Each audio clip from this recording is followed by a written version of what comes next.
Hello everyone, this is Parvez sir. Welcome back to our YouTube channel accountancy with Parvez sir. तो आज class 11 commerce के लिए जो हमारा चैप्टर है वो है अकाउंटिंग इक्वेशन। और अकाउंटिंग इक्वेशन में आज जो हम पढ़ने वाले हैं वो है मोस्ट इंपोर्टेंट क्वेश्चन, जिसमें कि outstanding expenses and prepaid expenses को मैंने इंक्लूड किया है इस क्वेश्चन में। चलिए करते हैं स्टार्ट। जल्दी से जुड़ जाइए आप और प्लीज जल्दी से सब्सक्राइब कर लें हमारा channel accountancy with Parvez sir YouTube पर, जिससे कि आपको लेटेस्ट नोटिफिकेशन डेली मिलते रहेंगे। चलिए, तो अकाउंटिंग इक्वेशन के कई सारे क्वेश्चन मैंने अपलोड कर दिए हमारे यूट्यूब चैनल पे, तो आप क्लास 11 कॉमर्स की प्लेलिस्ट में जाकर पढ़ सकते हैं वहां से। आज का जो हमारा क्वेश्चन है वो ये है, इसमें मैंने जो दो चीजें स्पेशल ली हैं वो है प्रीपेड एक्सपेंसेस और आउटस्टैंडिंग एक्सपेंसेस। तो आउटस्टैंडिंग एक्सपेंसेस और प्रीपेड एक्सपेंसेस क्या होता है, ये हम फाइनल अकाउंट में पढ़ते हैं, एडजस्टमेंट होते हैं ये। तो आउटस्टैंडिंग का मतलब होता है ऐसे एक्सपेंसेस जो करेंट ईयर के हैं लेकिन अनपेड हैं। इस करेंट ईयर के, जैसे हम जिस करेंट ईयर के बुक्स हम बना रहे हैं, तो उस करेंट ईयर के जो भी एक्सपेंसेस हम देना रह गया हो, हमने नहीं दिए हो, अनपेड रह गए, उनको बोलते हैं आउटस्टैंडिंग एक्सपेंसेस। और प्रीपेड एक्सपेंसेस हम उन्हें बोलते हैं जो इनको ऐसे एक्सपेंसेस जिन्हें हम एडवांस में पे कर दिया, हमने नेक्स्ट ईयर के कोई एक्सपेंसेस थे वो इस करेंट ईयर में हमने उन्हें पे कर दिया, उसको बोलते हैं प्रीपेड एक्सपेंसेस। ठीक है, तो इस अकाउंटिंग इक्वेशन में हमें क्या करना है, जैसे अगर कोई प्रीपेड एक्सपेंसेस आता है तो पहले तो वो एसेट्स वाले कॉलम में लिखना है आपको। प्रीपेड का जो एक्सपेंसेस का कॉलम रहेगा वो एसेट्स में आएगा और आउटस्टैंडिंग जो होगा वो लायबिलिटी साइड में आएगा। ठीक है, लायबिलिटी में आउटस्टैंडिंग आएगा और प्रीपेड आएगा एसेट में, ये चीज आप याद रखेंगे। दूसरा, प्रीपेड में आपको करना क्या है, तो ये क्वेश्चन में आज हम पढ़ने वाले हैं इस चीज को। चलिए, सबसे पहले तो हम क्वेश्चन को रीड कर लेते हैं। क्या है, prepare accounting equation from the following. तो अकाउंटिंग इक्वेशन बनाना है हमें इसमें। चलिए, सबसे फर्स्ट एंट्री क्या है, इसको यहां ले लेते हैं। ठीक है, स्टार्टेड बिजनेस विद कैश। मैंने आपको पहले बताया था इन क्वेश्चन में कि इसके जो कॉलम डिसाइड होते हैं, जैसे ये जो कॉलम मैंने बनाया है कैश स्टॉक, ये क्वेश्चन के अकॉर्डिंग होते हैं। ठीक है ना, ये जो क्वेश्चन है इसके अकॉर्डिंग होते हैं। तो कैसे आप बनाएंगे, जैसे बिजनेस स्टार्ट किया आपने, स्टार्टेड बिजनेस विद कैश। तो बिजनेस स्टार्ट विद कैश का मतलब हुआ एक तो बिजनेस में कैश आया और दूसरा कैपिटल। तो एक तो कैश का कॉलम बनेगा और दूसरा कैपिटल का कॉलम बन जाएगा। ठीक है, ये दो चीजें हुई। फिर जैसे नेक्स्ट है परचेज्ड गुड्स फॉर कैश। अब आपने गुड्स परचेज किया हमने, तो गुड्स हमने परचेज किया तो एक तो गुड्स हमारे पास आएगा, मींस स्टॉक हो गया। और कैश में परचेज किया तो कैश का कॉलम ऑलरेडी हमारे पास है ही। ठीक है, तो स्टॉक का कॉलम भी बन गया। फिर आउटस्टैंडिंग सैलरी है, तो आउटस्टैंडिंग वही एक्सपेंसेस है, तो आउटस्टैंडिंग के लिए हमने कॉलम बना दिया लायबिलिटी साइड में आउटस्टैंडिंग एक्सपेंसेस का। ठीक है, ठीक है। आउटस्टैंडिंग में दो चीजें होती हैं, एक तो आउटस्टैंडिंग प्लस होता है और कैपिटल माइनस होती है, तो ये दोनों कॉलम हमारे पास है। Next, prepaid insurance. अब प्रीपेड इंश्योरेंस में क्या होगा कि कैश माइनस होगा, क्योंकि हमने एडवांस में पे कर दिया, तो कैश हमारे पास ऑलरेडी है और प्रीपेड एक्सपेंसेस प्लस होंगे, तो वो कॉलम हमने बना दिया। ठीक है, चलिए, तो सबसे पहले हम फर्स्ट एंट्री से स्टार्ट करते हैं, स्टार्टेड बिजनेस विद कैश। यहां पर ट्रांजेक्शन वाले कॉलम में यहां लिखेंगे हम business started with cash. Business started with cash, तो बिजनेस स्टार्ट हुआ है 80,000 से। 80,000 से हम क्या करेंगे, कैश का प्लस करेंगे। ये कैश का प्लस कर दिया। ठीक है, स्टॉक पे कुछ नहीं हुआ, जीरो हो गया। प्रीपेड पे कुछ नहीं हुआ, जीरो हो गया, इक्वल। आउटस्टैंडिंग कुछ नहीं हुआ, जीरो हो गया। एंड कैपिटल हमारी हो गई है 80,000। पहली जो एंट्री की, फर्स्ट एंट्री जो है वो बिजनेस स्टार्टेड की है, तो बिजनेस स्टार्ट होगा, एक तो बिजनेस में कैश आया और दूसरा क्या प्लस हो गया, हमारा कैपिटल हो गया। ये जनरली हर एक क्वेश्चन में एंट्री आती है बिजनेस स्टार्ट करने की। ठीक है, चलिए नेक्स्ट एंट्री है परचेज्ड गुड्स फॉर कैश। अब हमने गुड्स परचेज किया है, गुड्स परचेज करेंगे तो क्या होगा, एक तो गुड्स हमारे पास आएगा।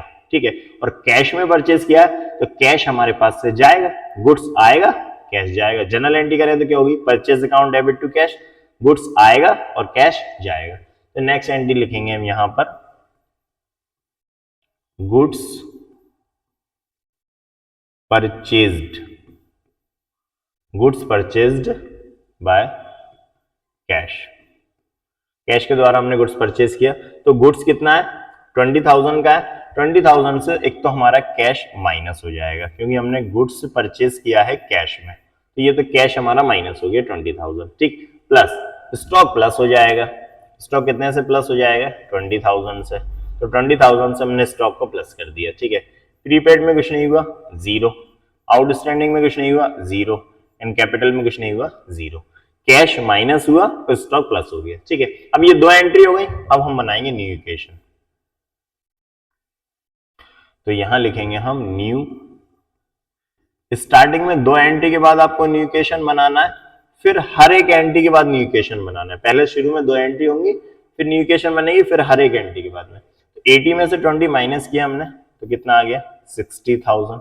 ठीक है, प्लस स्टॉक हमारा कितना हुआ 20,000। ठीक है, प्लस प्रीपेड अभी जीरो ही है हमारे, आउटस्टैंडिंग एक्सपेंसेस जीरो हैं, और कैपिटल कितनी हुई हमारी 80,000। ठीक है, तो जो एसेट्स हैं वो इक्वल होना चाहिए लायबिलिटी और कैपिटल के। ठीक है, तो जो एसेट्स हैं जैसे 60-20 80 और कैपिटल कितनी हमारी 80, तो जो न्यू इक्वेशन बनेगी हमारा नया समीकरण जिसे हम बोलते हैं हिंदी में न्यू इक्वेशन, तो जो न्यू इक्वेशन होगी वो एसेट्स के इक्वल होंगी लायबिलिटी और कैपिटल। ठीक है, ये आपको याद रखना है कि इक्वल में दोनों तरफ का टोटल इक्वल आना चाहिए, एसेट्स के इक्वल होना चाहिए लायबिलिटी और कैपिटल। ठीक है, नेक्स्ट थर्ड एंट्री करते हैं। अब थर्ड एंट्री क्या है, आउटस्टैंडिंग सैलरी है, तो यहां लिख देंगे हम आउटस्टैंडिंग सैलरीज। आउटस्टैंडिंग सैलरी, तो आउटस्टैंडिंग सैलरी कितनी है 2000। आउटस्टैंडिंग का मींस ये हुआ कि हमने सैलरी पे नहीं की है, करेंट ईयर की सैलरी है लेकिन हमने पे नहीं की। तो हमने अगर पे नहीं की 2000 सैलरी, तो कैश पे कोई इफेक्ट नहीं पड़ेगा, कैश पे कोई इफेक्ट नहीं पड़ा, स्टॉक पे कोई इफेक्ट नहीं पड़ेगा।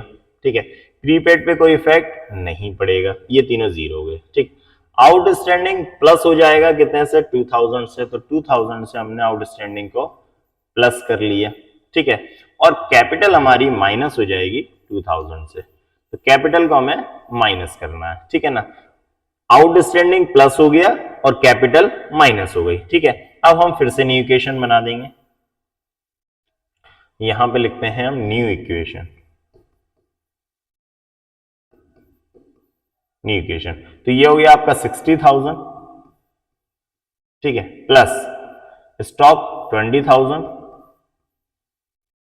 प्रीपेड जीरो है, आउटस्टैंडिंग कितना हो गया हमारा 2000, और कैपिटल हमारी कितनी हो गई है 80 में से 2 माइनस करेंगे 78,000। ठीक है, तो ये 80,000 कैपिटल और आउटस्टैंडिंग और 60-20 कैश और स्टॉक मिला के 80,000। New equation clear. Next fourth entry पे आते हैं, लास्ट एंट्री पे, प्रीपेड इंश्योरेंस ₹1000। अब ये प्रीपेड इंश्योरेंस क्या हुआ, ऐसा इंश्योरेंस जो हमने एडवांस में पे कर दिया, इंश्योरेंस का जो प्रीमियम है हमने एडवांस में दे दिया। एडवांस का मीन्स हुआ नेक्स्ट ईयर की प्रीमियम हमने इसी करेंट ईयर में दे दी। तो ऐसे कोई एक्सपेंसेस जो प्रीपेड होते हैं उनको नेक्स्ट ईयर के एक्सपेंसेस बोलते हैं, उनको प्रीपेड एक्सपेंसेस। ठीक है, अब प्रीपेड एक्सपेंसेस में क्या होता है, एक तो कैश माइनस हो जाएगा क्योंकि कैश हमारे पास से गया, और दूसरा एसेट में जो हमने प्रीपेड एक्सपेंसेस कॉलम बनाया उसमें प्रीपेड प्लस हो जाएगा। ठीक है, चलिए तो यहां पर लिखेंगे हम प्रीपेड इंश्योरेंस। प्रीपेड इंश्योरेंस कितना 1000 है, एक तो हम कैश को माइनस कर देंगे, 1000 से हमने कैश माइनस किया, स्टॉक पे कोई इफेक्ट नहीं पड़ेगा, और प्रीपेड एक्सपेंसेस हमारा प्लस हो जाएगा 1000 से, प्रीपेड को हमने प्लस कर लिया। ठीक है, आउटस्टैंडिंग पे कोई इफेक्ट नहीं पड़ा, कैपिटल पे हमारा कोई इफेक्ट नहीं पड़ेगा। ठीक है, अब हम न्यू इक्वेशन बना देते हैं। यहां न्यू इक्वेशन,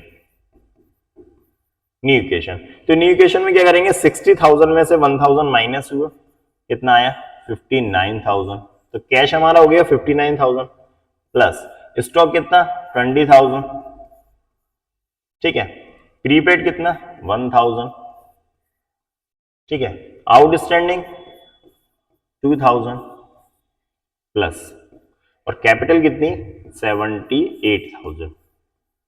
ठीक है, इसको क्लोज कर देंगे, यहां से बंद कर देंगे। तो ये 78 टू 80,000, 59 प्लस 1 60 प्लस 20 80,000, तो इक्वेशन हमारी दोनों तरफ इक्वल है, दैट मींस हमारा क्वेश्चन करेक्ट है। ठीक है, आपको क्या करना, अच्छा थोड़ा सा ये जरूर बोल रहा हूं मैं कि ये जैसे मेरे कॉलम होते हैं, जैसे स्टॉक थोड़ा इधर हो गया क्योंकि ये जगह स्पेस कम है, आप लोग कॉपी में अच्छा स्पेस लेना, स्टॉक के नीचे ही स्टॉक आए, कैश के नीचे ही कैश आए, प्रीपेड के नीचे प्रीपेड आए, लगभग थोड़ा बहुत आ रहा है, कुछ इधर उधर हो गया, तो ये आउटस्टैंडिंग के नीचे आउटस्टैंडिंग आए, कैपिटल के नीचे कैपिटल आए, ये आप थोड़ा सा श्योर करना, ठीक है। क्वेश्चन बहुत इजी है, कुछ भी आपको ज्यादा दिमाग नहीं लगाना, बहुत अच्छे क्वेश्चन है, थोड़ी सी प्रैक्टिस कर लेना, आपको क्वेश्चन आ जाएंगे, ठीक है। तो ये अकाउंटिंग इक्वेशन के जो क्वेश्चन है, जैसे इससे पहले की वीडियो में मैंने एक्रूड और अनएक्रूड इनकम को लिया था, एक्रूड इनकम अनएक्रूड इनकम, वो उस क्वेश्चन को किया था हमने। उससे पहले बेसिक क्वेश्चन किए थे, गुड्स सेल करने वाले, परचेज करने वाले। आज जो क्वेश्चन हमने किया है वो आउटस्टैंडिंग और प्रीपेड एक्सपेंसेस है। इन सभी क्वेश्चंस को आप प्रैक्टिस कर लो, बहुत अच्छे क्वेश्चन है, पूरा चैप्टर क्लियर आपका हो जाएगा। नेक्स्ट वीडियो में फिर से कुछ नए क्वेश्चन में लेकर आऊंगा, तब तक हम हमसे जुड़े रहिए। और प्लीज अगर आपने अभी तक सब्सक्राइब नहीं किया हो चैनल, तो जल्दी सब्सक्राइब कर ले accountancy with Parvez sir. Instagram पे भी आप प्लीज हमें फॉलो करें, accountancy with Parvez sir. Next video में मिलता हूं मैं आपसे कुछ नए टॉपिक के साथ में, तब तक के लिए thank you and good bye.